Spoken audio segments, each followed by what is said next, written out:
it's this getting back to, okay, I'm different. There are certain people that I will connect with that have similar personalities that are similar to mine, but I need to be who God made me to be, period. And I need to really be okay with that, because you will get criticism, whether it's from your mother-in-law or other homeschool parents or just from yourself.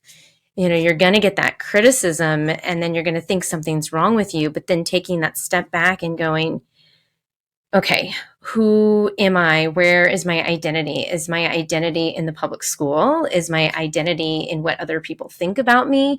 Or is my identity in Messiah? Like, it really, when it comes down to it, even though the book in general, I kept it, I don't want to say the word neutral, because from what I understand is that there is Christian overtones throughout the book, but anybody can pick it up and glean from it. Um, because there is a lot of, there's just truth in it. And just getting back to where is your identity and who did God make you to be? And your kids are all different too. So, yeah.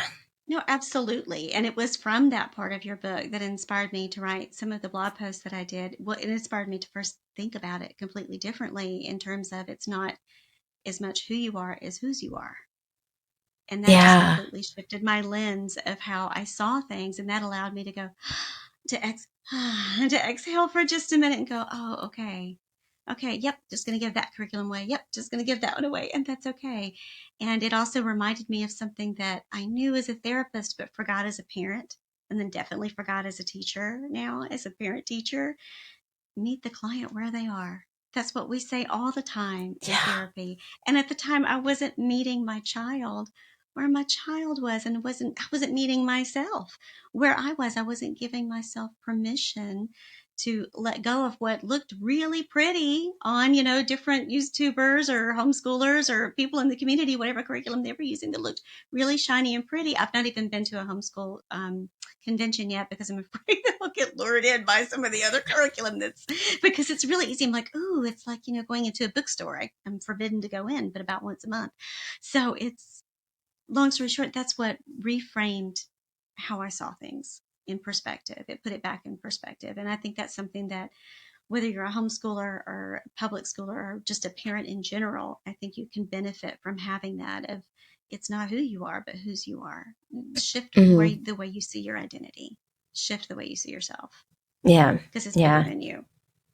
it is. And we've put God in a box and what we think his expectations are for us. And I think a lot of it does come from that public school, the idea of the public school. Like, Mm-hmm. academics are so important. Mm-hmm. You have to know, really, who uses algebra 2 or trigonometry.